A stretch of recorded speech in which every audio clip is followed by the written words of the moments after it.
प्रिय विद्यार्थियों, आज हम बीए द्वितीय वर्ष इतिहास के द्वितीय प्रश्न पत्र के अंतर्गत रूसी क्रांति के परिणामों के विषय में चर्चा करेंगे। 1905 की क्रांति के समानांतर 1917 की क्रांति, प्रथम चरण मार्च क्रांति और द्वितीय चरण अक्टूबर नवंबर की क्रांति के रूप में सामने आई। इनके कई दूरगामी परिणाम हुए। राजनीतिक परिणामों के अंतर्गत केरेंस्की सरकार का पतन हो गया 6-7 नवंबर 1917 को। दूसरा, प्रथम साम्यवादी सरकार की स्थापना लेनिन के नेतृत्व में हुई। रूस का युद्ध से पृथक होना। बोल्शेविक आरंभ से ही प्रथम युद्ध में रूस के भाग लेने के विरोधी थे। इसलिए बिना मित्र राज्यों से परामर्श किए जर्मनी से मार्च 1918 में ब्रेस्ट लिटोव की संधि करके रूस को प्रथम विश्व युद्ध से पृथक कर दिया गया और बोल्शेविकों ने अपनी विचारधारा की पुष्टि की। मित्र राष्ट्रों का असंतोष और गृह युद्ध में हस्तक्षेप। रूस अपने मित्र राष्ट्रों से सहयोग और परामर्श किए बिना ही जर्मनी के साथ संधि कर ली से वे असंतोष हो गए और गृह युद्ध में हस्तक्षेप करने लगे। 1920 में पश्चिमी शक्तियों ने गृह युद्ध से अपना हस्तक्षेप समाप्त किया। नई सरकार को आरंभिक 3 वर्षों तक गृह युद्ध में उलझे रहना पड़ा। एक समय से उसका अधिकार राजधानी उसके आसपास के प्रदेशों तक ही सीमित रह गया, लेकिन अंततः बोल्शेविक विजयी हुए। 5वां साम्यवादी व्यवस्था विचारधारा का प्रसार हुआ। रूसी क्रांति के परिणाम स्वरूप रूस में साम्यवादी विचारधारा का प्रसार आरंभ हो गया। कालांतर में विश्व के अनेक देशों में साम्यवादी विचारधारा फैल गई।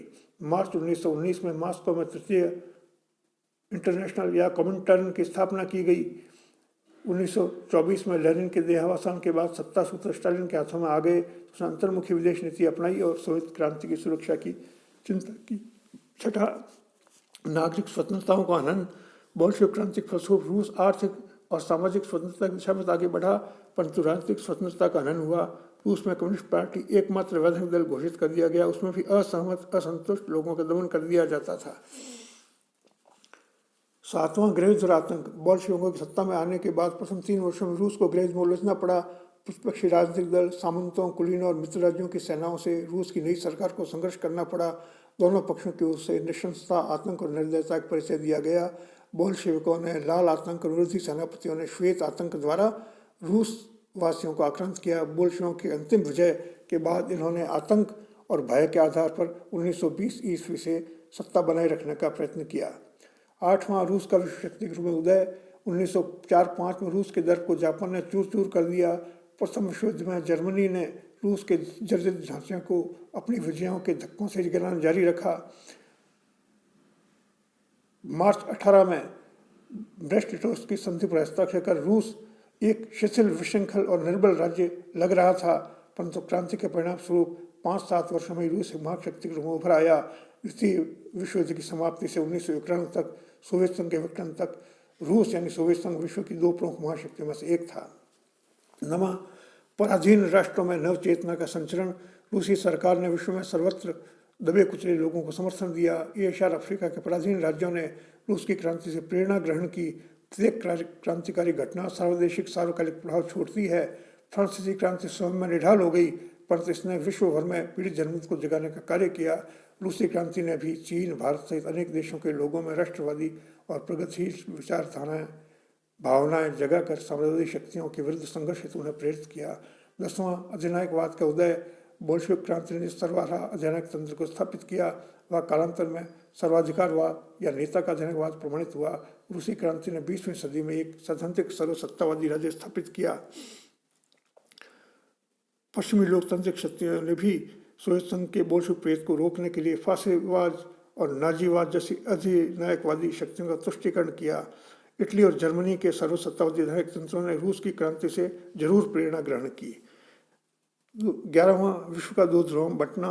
यद्यपि सोवियत संघ ने पहले कुछ वर्षों तक अपने समाजवाद की परिवेश में समय लगाया, द्वितीय विश्व युद्ध के बाद उसने अन्य राज्यों में साम्यवाद की अधिक प्रखर पैरवी की। अब विश्व पूंजीवादी साम्यवादी 2 खेमों में विभक्त हो गया। सामाजिक परिणामों के अंतर्गत रूस में वर्ग भेद का विलोपन हो गया। स्त्रियों की दशा में सुधार आया। रूस में 1938 में 50% चिकित्सक स्त्रियां थीं। वे राजदूत, न्यायाधीश से उच्च पदों से लेकर करोड़ों की संख्या में कारखानों में कामगार बनी। शिक्षा का विकास एवं बोल्शेविकरण हुआ। 1897 की जनगणना के अनुसार रूस की 76% आबादी निरक्षर थी, लेकिन 1940-41 में 355.52 लाख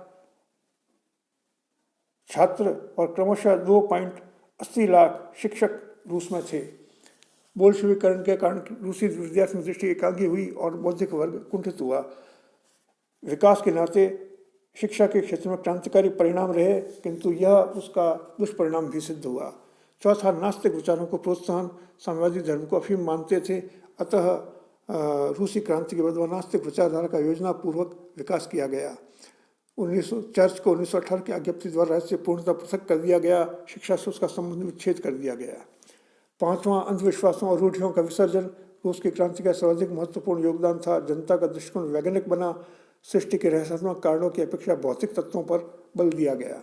आर्थिक परिणामों के अंतर्गत आर्थिक समानता की स्थापना हुई। समाज में अधिकार वंचित दो वर्ग थे।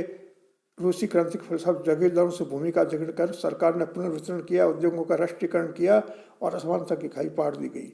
दूसरा, सामंतों, पूंजीपतियों, मध्यस्थ वर्ग का समापन हो गया।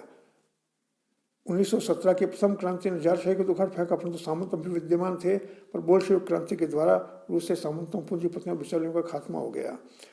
विभिन्न योजनाओं का संचालन रूस में शुरू हो गया। प्रारंभ में राज्य पूंजीवाद, 1918-21 में यौद्धिक साम्यवाद और 1921-28 में नवीन आर्थिक नीति लागू की गई। स्टालिन ने अक्टूबर 1928 में प्रथम पंचवर्षीय योजना आरंभ की। इन विविध प्रयोगों के द्वारा रूस को प्रगति पथ पर निर्विघ्न संचालित करने का प्रयत्न किया गया। रूस का औद्योगिक विकास भी धीरे धीरे होने लगा। रूस औद्योगिक उत्पादन दृष्टि से आत्मनिर्भर हो गया। जिस औद्योगिक विकास को साम्यवाद का जनक बनना था, मार्क्स के अनुसार वह वहाँ साम्यवाद की संतान बन गया। श्रमिकों एवं कृषकों के जीवन स्तर में सुधार आया। अर्थदासों, सीमांत भूमिहीन किसानों और कामगारों का युद्धपूर्व जीवन काफी कष्टमय था। 1917 की मार्च क्रांति के समय कामगारों की भीड़ रोटी की तलाश में उतरी थी। बोल्शेविक क्रांति भी रोटी की मांग का परिणाम था। शिक्षा, स्वास्थ्य का प्रबंध व्यवस्थित हुआ और जीवन स्तर में काफी उन्नति हुई। बोल्शेविक क्रांति पूर्वी फ्रांस की महान क्रांति के समान युगांतरकारी घटना थी। इसका प्रभाव केवल रूस के इतिहास तक ही सीमित नहीं हुआ। इतिहासकार H.G. वेल्स ने इसे इस्लाम के उदय के उपरांत सर्वाधिक महत्वपूर्ण घटना बताया है। प्रोफेसर लास्की ने भी ईसा के जन्म के बाद की सबसे महत्वपूर्ण घटना इसे बताया है। रूस की क्रांति के महत्व के ऊपर अनेक विचार व्यक्त किए गए हैं। क्रांति ने रूस की राजनीतिक व्यवस्था में आमूल परिवर्तन किया। अर्थव्यवस्था का पूरा ढांचा, नीति उद्देश्य ही बदल दिया। इस क्रांति ने 1613 में स्थापित रोमनोव राजवंश को उखाड़ा था। रूसी क्रांति को पहली बार मार्क्सवादी मॉडल की एक सरकार गठित करवाने का श्रेय दिया जा सकता है।